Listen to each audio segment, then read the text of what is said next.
Hey, welcome to our podcast, Project Brightside, where we always look on the bright side, even when things are looking pretty dark. I'm Dr. Shelby. And I'm Richard Brito, and we're your hosts for today's episode. Topics of discussion for our podcast include society and culture, education, and TV and film. Each episode of Season 2 will have an interview of a guest speaker, followed by a Bright Talk segment where we discuss a complicated topic in hopes of shining light on it. For today's episode, we'll be interviewing Leslie Perez, Master of International Business and founder of B.A.B.Y, B.A.B.Y, and She Moves. Hi, welcome to our show. How are you doing today? I'm doing quite well. How are you? Doing well. So happy to have you on, friend. I know you very well. So tell our listeners a little bit about yourself and your interests professionally. I think this question is always like, I'm like, where do I start?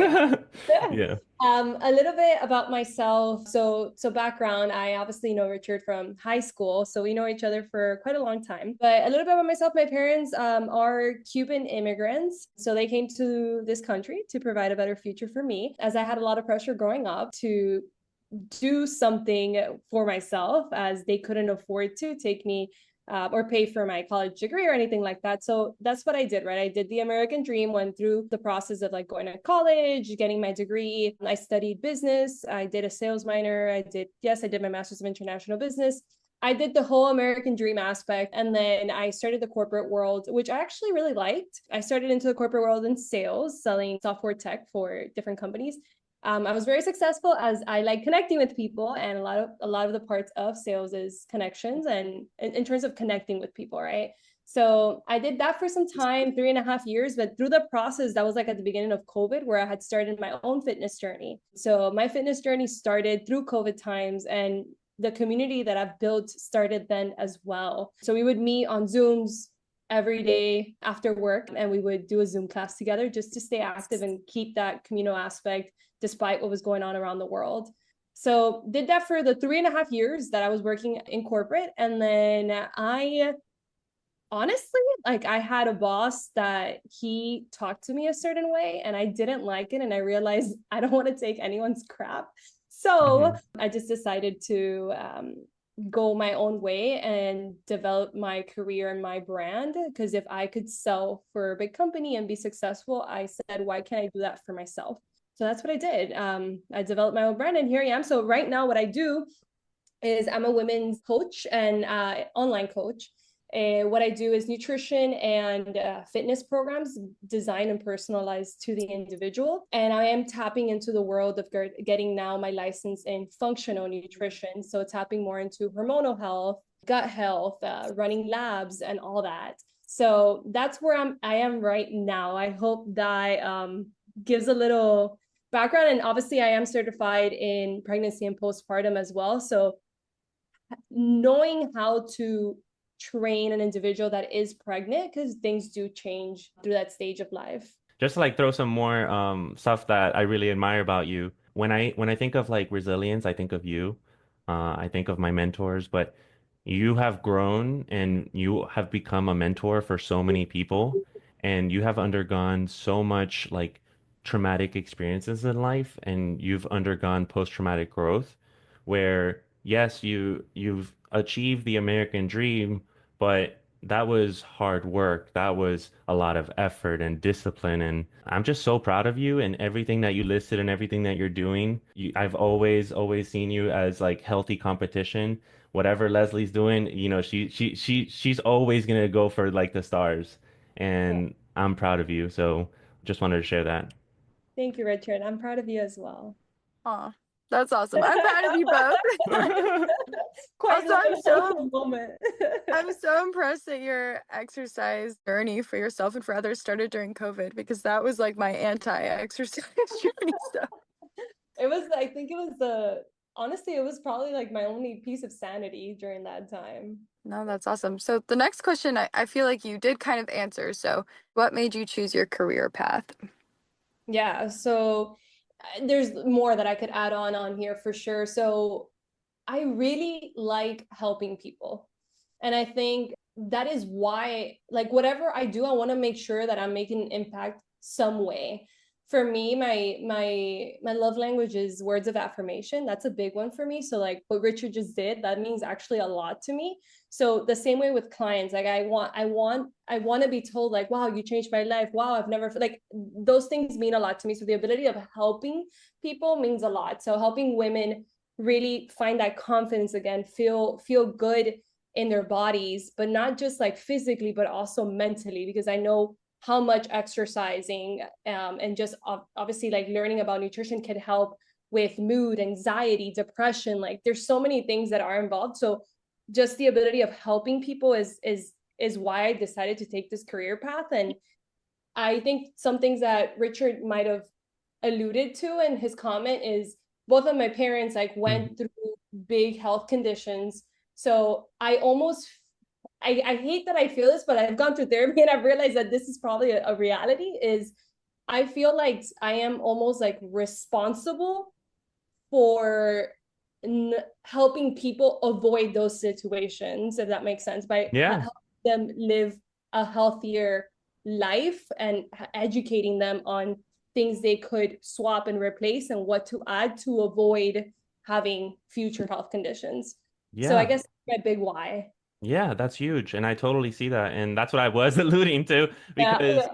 you're so good at like transforming like the pains and like trials that you've gone through and like turning it into a strength to help others. And, you've helped your family, you've helped so many other people too. And you're very family oriented too and like looking at the systems. And, what you're doing is actually in enforcing behavioral lifestyle changes. And 80 something percent of illness is contributed by the decisions that we make. So that Yeah. right there, like what you're doing is actually transformative in many ways. I know we've talked about some big life year battles, but what are some kind of day-to-day obstacles that you face and how have you overcome them?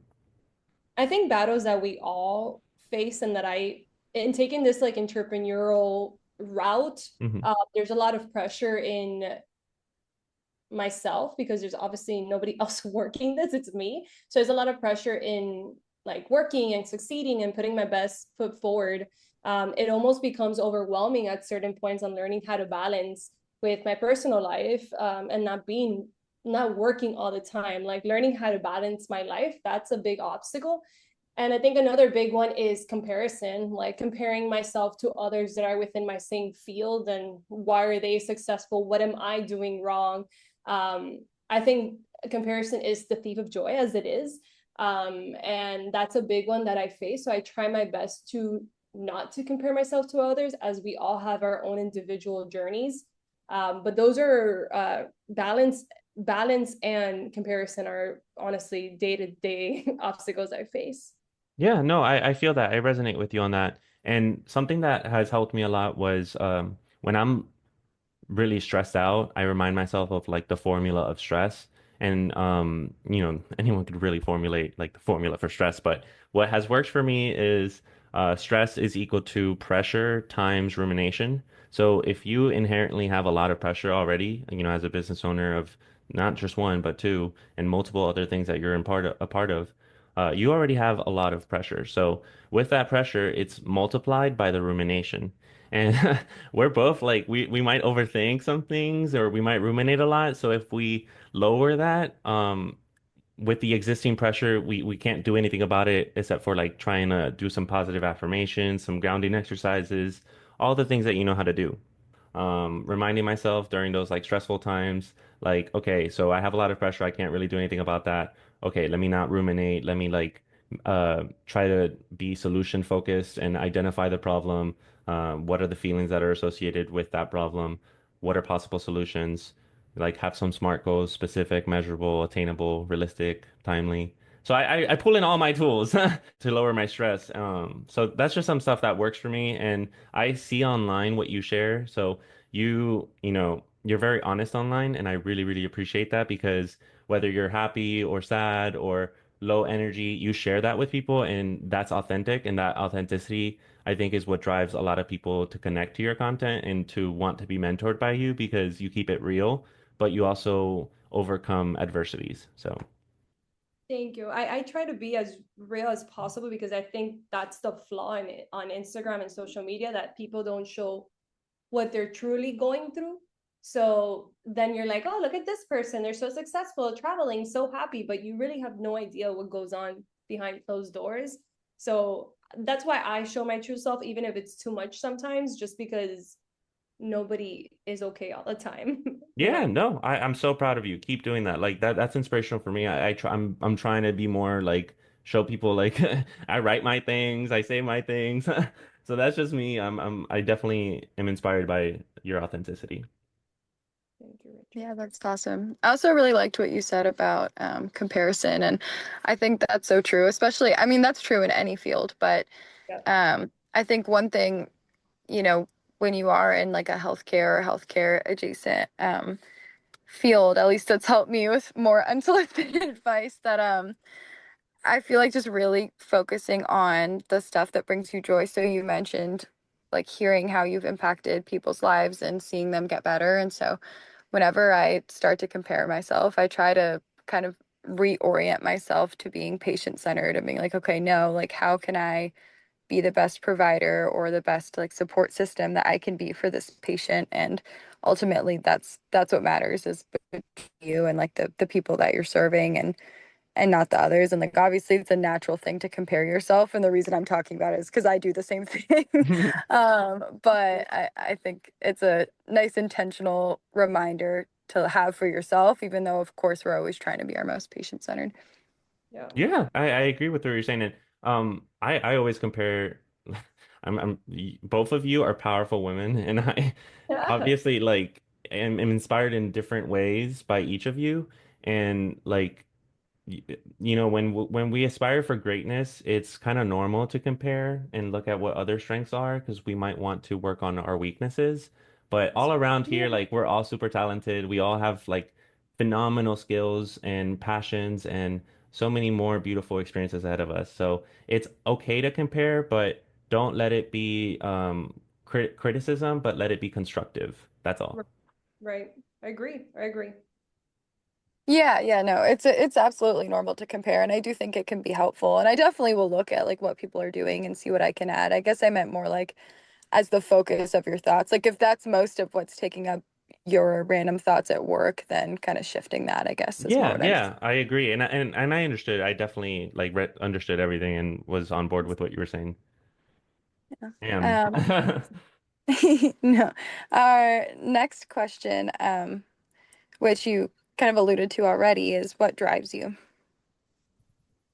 I what drives me is I think this world, not even just country, but I think world lacks so much knowledge when it Mhm. comes to nutrition, exercising, and I think that all people think about is like all or nothing mentality, diets, and extremes. That a big force that drives me is just educating so that we have future generations that are more educated when it comes to our choices of food, our choices of exercise. And not everyone has to work out 6 times a week. Not everyone has to be vegan or whatever. Like everyone is completely different. So I think a big part of it is what drives me is I want to provide education for future generations. So hopefully these causes that happen to people, right, like are avoided because again, like Richard said, 80% of was it 80% of the 80 cases, something. Yeah. yeah, could be like avoided or something, or like are lifestyle based. 80 something percent of illnesses or diseases are contributed by lifestyle or behavioral choices that we make. There you go. So that's a pretty big number. So Yeah. honestly, like a big goal would be just to I've been thought about like going to schools and educating like the younger generations, like things like that. But right now I'm focusing on moms because moms at the end of the day are the house, the main part of the house, who cooks, who really the kids learn from the most, I feel. So that's why I'm focused on that population as well. But that's what Yeah. drives me, like, changing the future generations. Yeah, and what you're mentioning is like the cultural upbringing of South Florida and Yeah. like the norms there. And yeah, like I could totally see all of that. There are a couple of things that like I really love that you said. Well, everything you said has been amazing, but two key things that like stood out. I was your client prior. You gave me training, and I was in that all or nothing mindset, and that's why I wasn't so successful. And you were telling me all the right things, but I was stubborn. I'm very stubborn. Was at the time. I'm still working on improving that stubbornness. But when I finally, walked into my power and I thought, okay, I've learned all this education, as you were mentioning, um, regarding all the topics of like education. Education is power because with the knowledge and action, you could get that power. And learning all I was learning, all I was missing was that action. And I was relying on the extremities of all or nothing. And that's why I was failing. And Leslie, you brought that up to me so many times. And also with my nutrition. So I started applying everything that you taught me, and it was Leslie and Ashley. Those are the two friends that were like really on me with when it came to like that journey of transformation. And I failed at first with Leslie, but then she, let me still have access to the videos and whatnot, and I did it later. So I ended up applying like wait like a year and a half later. Um, the content that I learned from Leslie and the content that I learned from Ashley plus my doctorate, and then that's how I was able to lose like 50 something pounds. And it wasn't just like all or nothing. It was consistent discipline, 2 pounds a week, literally applying everything I've learned, looking at the ingredients, what's the first ingredient that's the most heaviest, what's the last ingredient, even though it's the last ingredient, it's the smallest, it still could be super toxic. What are those toxic chemicals? Isolating foods, we see like 80 something percent of the foods that are available are like garbage. They suck in America and it's Yep. processed, ultra processed. So like when you start removing things like Starbucks, which has like, yeah, it has zero sweetener, or sorry, 0 calorie sweeteners. And those 0 calorie sweeteners, yes, they may not give you calories, but they increase appetite. And increasing appetite, therefore, you're going to consume more. Consuming more, therefore, you're going to be at a calorie plus. And if you're like, for instance, Starbucks, it's like the culture is to study there and sit there, and you're creating these Consume. norms. And I'm not coming for Starbucks. I'm coming for like cultural norms like you just have to really like look what's on there, and then that's what helped me. Like for the instance, like taking the elevator. Like I always opt out of the elevator and I take the stairs now, even if it's like 6 or 7 flights. I mean, if it's like 20 something, no. Okay, there was a hotel in Boston that was like, okay, no, I'm not taking the stairs. But everywhere you can, like try to apply those behavioral changes. And if you're very limited on time, it all piles up. So that was one of the things that you brought up that I wanted to talk about. Sorry. And then the other one, what was the other one?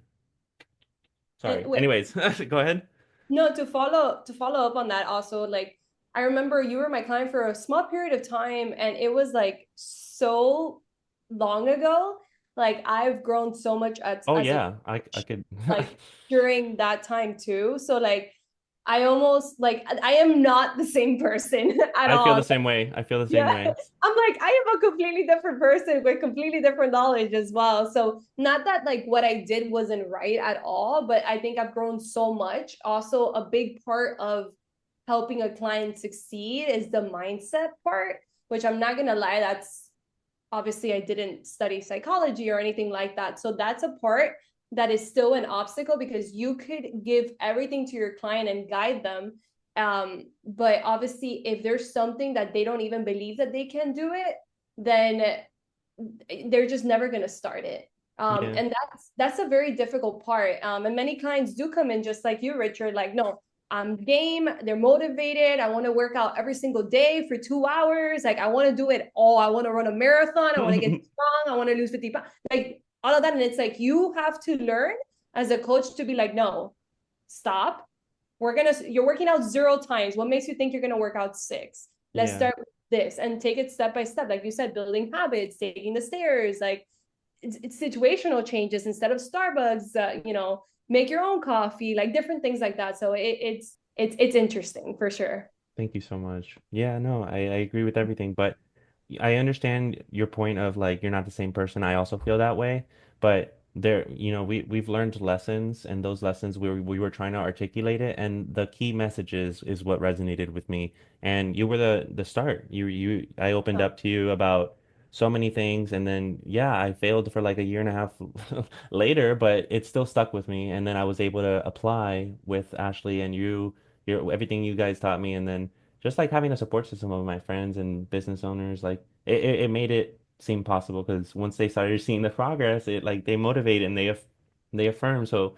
it was rewarding for sure, to have conquered that. And it shows like how I was letting go of myself, and reclaiming that power of taking care of myself. And there are still things that I want to take care of, like I want to improve my sleep quality. So then more things. But anyways, to getting back to some of the questions, what would you say are some of your biggest priorities for 2025? So it's like I mentioned earlier, I am tapping into the world of functional nutrition. And what that means is I am currently in a program to get my license for it.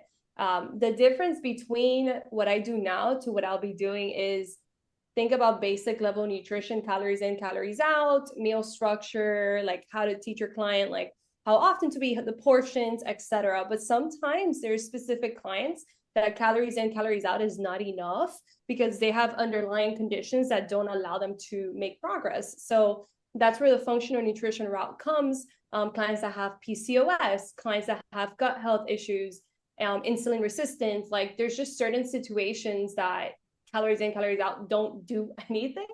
Premenopause, perimenopause, etc. So that's the route that I'm tapping into. Once I get my license, I'll have the ability to honestly send out my clients to do labs. So I'll be able to write them orders to do labs, and then they'll be able to do like Dutch testing, which is a full panel of hormones.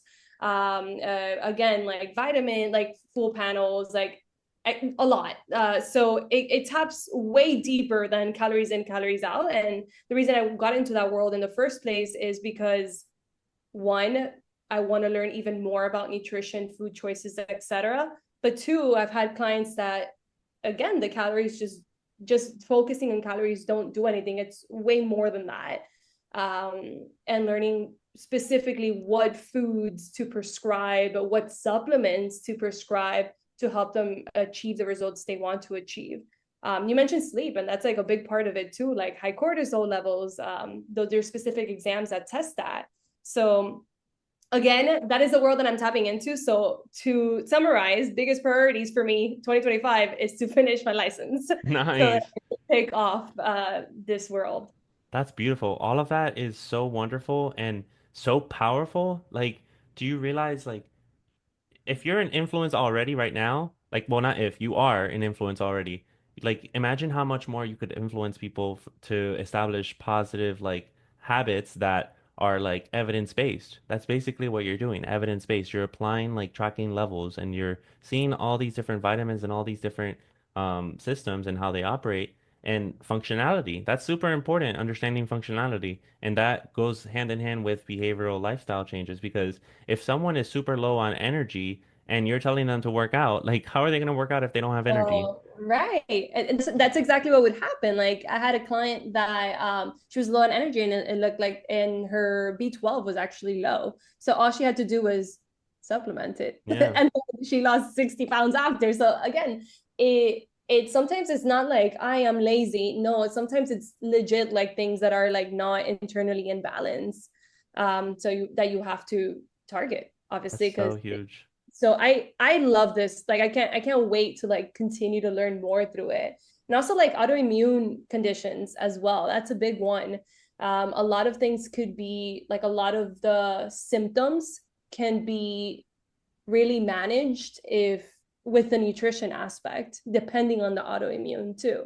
So there's just so much to it. Breast cancer, like that's a big one too. If you run a hormonal panel on a female and she has certain hormones that are not in balance, balancing those hormones through the proper supplementation could help her be in balance and not allow her to get a hormonal breast cancer. So again, there's a lot, but big stuff. That's huge. You're talking about some public health prevention right there. Yeah, that's really cool. That's super interesting. I'll have to read about the breast cancer studies that's off of because I haven't heard of that. That's cool. Our next question is, what do you aspire to accomplish within the next 5 years? I mean, personally, I have personal goals, but in terms of career goals, I just want to have a stable, successful business that is helping many women around the world, and have potentially a small team that helps me manage those clients. I Those are don't some want to. great goals. Yeah. Yeah, that's awesome. I don't want to manage That like a was that was huge. perfect. Okay, good, perfect. There you go. So something like that in 5 years, I think is good. I mean, at this moment, I don't want to manage like a huge group of coaches or anything like that. I want to keep it as personalized, I guess, as I possibly can. Um, that for the business, at least that's what I aspire to accomplish. Yeah, no, that's awesome. Keeping it small because it's already so successful, and if you want to make it even more successful, like to different areas and expand upon that, like I totally see you adding a couple more people, but it's already doing so well. Like you're managing it all, so like, well, the only thing that if you add more people, then that's just to take some of the load off of you, Right.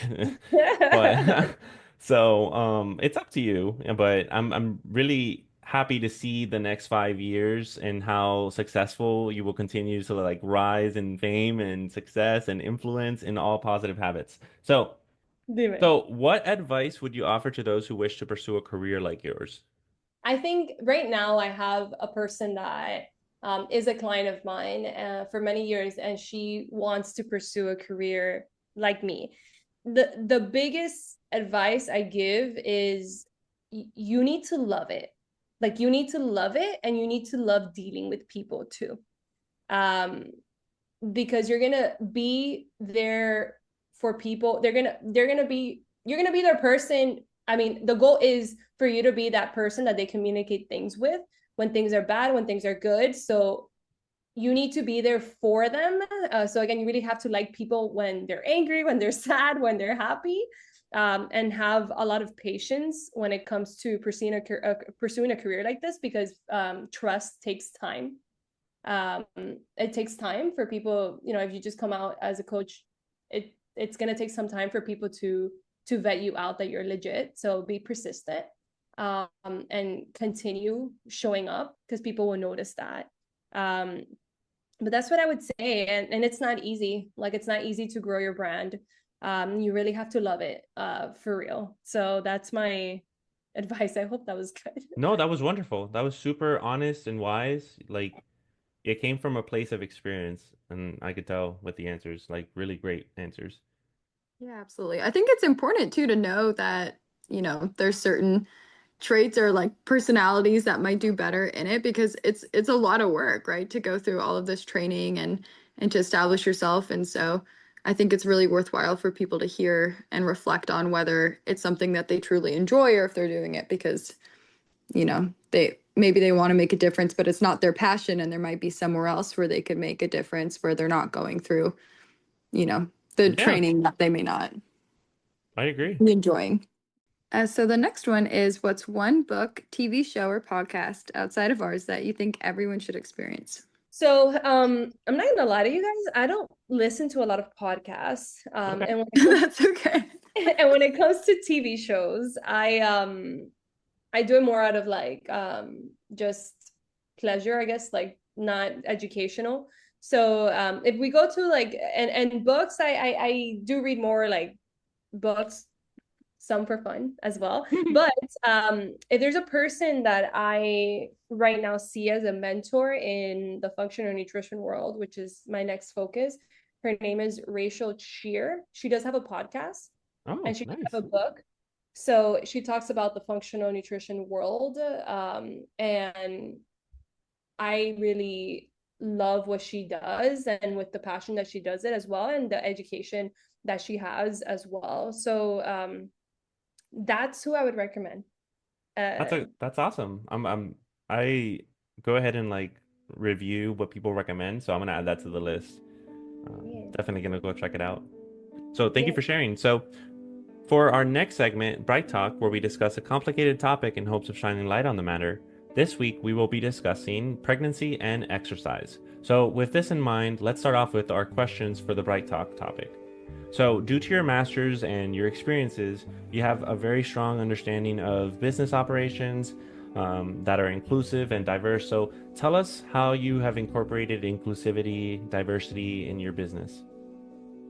Yeah, so a big part of this is again, the group that I target is women through all stages of life. So this is a way of me diversifying the group of women that I work with and also being inclusive of wherever that person may be in, what stage of life are they in. So I help women from all stages of life, from a young adult, trying to find balance with a new career, to a new mom, right, that is trying to find balance to make time for herself and also recover her pelvic health, or someone that is pregnant and going through that stage of life, to perimenopause, to menopause, to postmenopause area. So, or elderly, I meant. So that is my way of being inclusive with the group that I am targeting, which is why I've gotten different and I aspire to continue to educate myself in different stages for women.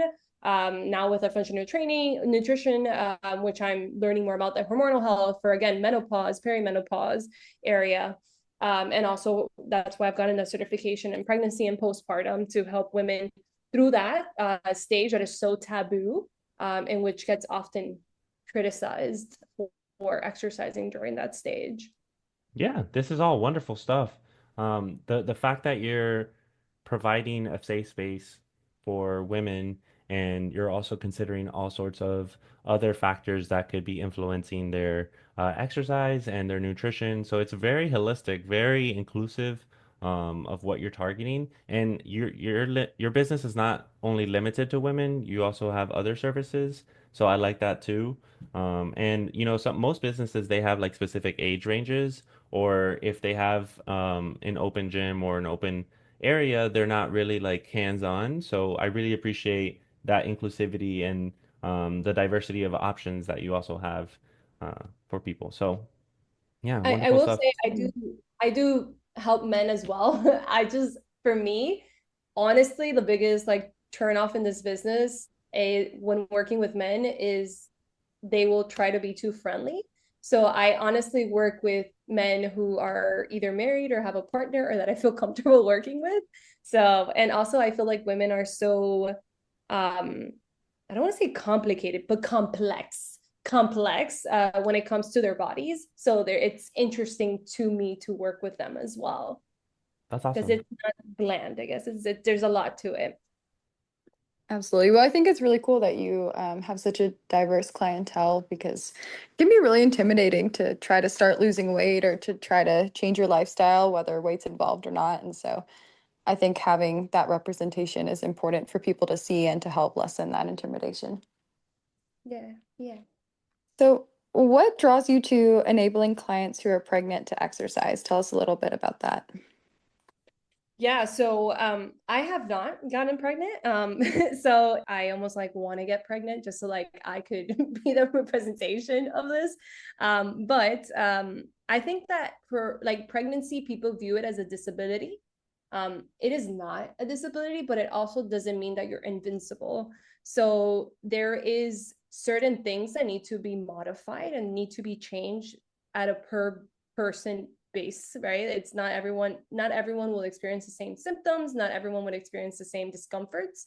So I want to encourage women, specifically women that already lead a lifestyle of fitness, to continue being active through pregnancy as it is a norm for them, but to understand that they are, one, not disabled, but also that they're not superwoman and could do everything that, anything in the world. So there are modifications that need to be made. So that's why what draws me to it is that the fact that it's so taboo. I want to break that and provide the education behind it. Yeah, that's wonderful. This is like very, very important what you're doing.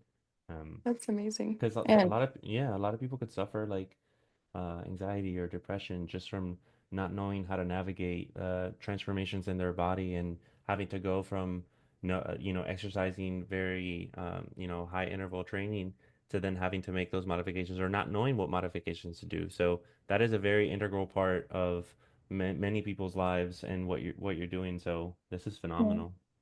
There's also a lot of benefits in pregnancy. And like she was saying, I think for a long time, people thought that, we really should not be exercising during Yeah. pregnancy and that it was unsafe. And like, like she just said, we've learned that that's very untrue. And so Yeah. just to kind of add on, some of the benefits of exercise during pregnancy are it helps reduce back pain, it can help with constipation, it can decrease the risk of stuff like gestational diabetes or preeclampsia, as well as a C-section. And then it also just helps with like your losing weight after the baby's born as well. And so it's actually super specific, like weight gain requirements and exercise requirements from ACOG. And so it's something that I've been focusing on as well. So I think that's super cool that that's one of the areas of expertise that you're training in.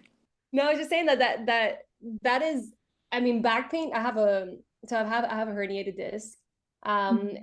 and for me, that's like one of my biggest fears of getting pregnant because it obviously puts a lot of pressure on your lower back. Right. Yeah. I'm like, I need to continue exercising. Like, you don't understand. Like, I need to continue doing this Yeah. to avoid any potential like future pains, right, with lower back. There's also core, right? So obviously, like when Mhm. we have our belly, our core separates. So targeting your inner core muscles, not necessarily crunches, but doing specific exercises to target like your intro core muscles, that will also help not only in once you give birth to repair that tissue and not allow it to have a space, or help it repair a little more, and avoid that spacing in between the core, the abs. So that's another big part of it, of exercising while pregnant. It's really targeting that inner core muscles, um again, with not with like crunches or anything like that, but yeah. Yeah, these are wonderful benefits that both of you have mentioned. And I mean, apart from like physical stuff, I think it's also mental, right? Hmm. Mhm. Like you mentioned, Richard, like getting, again, like when you start viewing pregnancy as a disability, you're like, oh, I can't do this, I can't do that. So then you start becoming like feeling almost like inútil, like, like not able to do things. So Mhm. again, it's not a disability. Like you could lift that, you could walk that, right? Like you could do things. But once you switch that perspective though, and I think many people, like my mother-in-law, the other day there was a pregnant girl that appeared in the TV, and she was lifting weights, and she's like, oh my god, she's crazy. And I'm gonna do that. My I was mom like, would think she's the not same thing. disabled. I think they Yeah, I'm like, all she's not. would. Yeah, Everybody's running, they freak out. But if you're, like you said, if you're running before, as long as you're exactly, not being crazy, exactly. then, As go long as you for it. don't have any symptoms either, right? Like as long as you don't Right. have like pelvic pains or anything like that. So it really is dependent on the person. Mhm. Or Um, losing weight or something. But right, exactly. So whatever. The point is that they do think that way, and it's because of this is like a new thing as well, Mhm. So yeah, but you're spot on. What would y'all like to see implemented to emphasize the intersection of pregnancy and the need to exercise? I think it goes back to education, like, providing workshops, like people, like you mentioned, like people get intimidated by not knowing what to do. Hmm. So, like, just don't do. Hmm. And it goes back to education, like maybe like workshops or a talk of literally educating women on like what not to do. But again, it's so personal, like person to person based, because it depends. Do they have previous experience? It depends if they have specific pains. Like I know, for example, like planks. Um, After you reach like your last few months, like that's not something you should be doing often, right? You shouldn't be laying on your belly. Crunches, it puts a lot of intra-abdominal pressure, so that's not something we should be doing. Same with planks. Yeah. But like knowing what to do, like doing Pollock press, like where you work your intra-abdominal muscles as you twist, right? But not twisting so much. So it's just so dependent. Like doing single-legged stuff, for some people it might feel good, but for some people it may give them a pelvic pain. So it just depends. But like I think hosting like workshops or I think this is something that I need to do myself, like post more videos educating on these topics as well. So those are ways, I guess, that I want to see that intersection happen more. But I think a lot of it comes from like education and seeing that it could be done. Yeah, that's Yeah. perfect. That's honestly what helped me too, because the program that I'm in right now, Doctorate of Public Health, is specializing in behavioral sciences and health education. So like that's the only reason I've been able to like, apply. Yeah, clinical social work was able to help my mental health. Like I was able to help my family understand systems and whatnot. But when I got to the behavioral sciences and health education, that's how I was able to like really transform my life. So with some of the things that I had to do, this is what I wanted to share, and I remember now. So you kept talking about herniated disc, and that's wonderful that you teach that, and you provide tailored treatment prescriptions of like exercise and what certain nutrition could benefit, like anti-inflammatory, whatever that might be. For me, I had like I think 2021. I was in a green, someone took a red, they hit me. I ended up getting a traumatic brain injury, and I had herniated disc in like C4, C5, L5, and no, yeah, L5 and C1 and S1. Yeah. And that basically like I had to like restart like in Yeah. so many different ways. Like I had clinicians reteaching me everything I was learning in my master's. I had to have a strong support system during like that time, and it was also the pandemic, and I had to have physical therapy, and that kind of perpetuated like my weight gain and my like having to face like restarting everything because I had memory loss and I had so many other things that I had to like work on. And I finally like time has passed now where like I finally feel stable and I finally feel like my career has like stabilized and I have like doors ahead. And the reason I'm bringing this up is because like there are times where I've like been avoidant or absent. And whenever I go like MIA, it's not because like I don't care or like I stopped caring about like my loved ones and back home or whatnot. Like you will always have a special place in my heart. And if I've ever been avoidant and whatnot, like it's because I was going through stuff, but I've overcome it now, and I'm excited to like bond and like share and like we have so many like similarities. And like I think of you often because like you were very key in high school as a motivator and also like as a testament to resilience. Because I've also have like post-traumatic stress disorder. I have the complex type. So going through that car accident, I like it was reopening all the can of worms. So um I'm glad that I had you in the workouts and like I had to like revisit those things and relearn things, and that's why I brought it up. So that's me like wrapping it all and connecting it all. So um yeah, like you shared so many things that I resonate with. I'm just overhyping, but I love y'all. Like I love y'all. Thank you for like having a safe space for me to share this. Oh, no, Um I want to jump in, pause. yeah. First of all, I didn't know that. And if I did, I totally forgot that happened. I don't think I knew that you had that accident. Um, am I crazy? No, no, no. I kept it very like low Yeah, key. Yeah. I had no idea. So I'm glad you're okay and that you've recovered, first of all. Part two to this is you are a very special person as well. And Thank you. I do hope no. I do think that we both need to, not need to, but I would like to Yeah, yeah, get connected more than we yeah, have. I think we've drifted a little bit, and that's okay yeah, in life. But I think these moments are is happening for a reason, and it's for us to reconnect again. yeah. So I definitely want that. So I thank you for saying all of that. I I love love you. you. Yeah. And I And need to and see you. I love Dr. Shelby too, so I'm glad that like it happened with her too, and it's very honest and authentic Aw, and I yeah, didn't want to so butt in. I wanted your no. moment. No, thank you. I That's appreciate so it. sweet. It's two worlds colliding. Yeah, so this has been a very, very special episode. Thank you so much for your time. Like, it was really an honor and a pleasure to have you.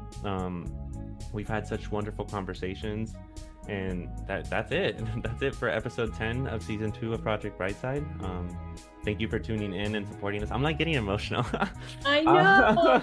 I feel like I need to see you right now. Yes. Oh, we're gonna take a picture. We're gonna take a picture. Oh, But yeah, wait. we are. So thanks for tuning in and supporting us. So make sure to recommend our podcast to your friends and family. Please make sure to keep sharing. We have a few more episodes in the works for the rest of season 2. So until next time, take care. Episode 10 of Season 2 of Project Brightside was executive produced by Richard Brito, Luke Riasti, Shelby Flohr, John Scrivenich, Jay Kriosti, Sophia Paez, Andres Gil Arana, and Zoe Rushetsky. Music by Jay Kriosti. Edited by Luke Kriosti and Richard Brito. Research by our research associate, Margaret Lee.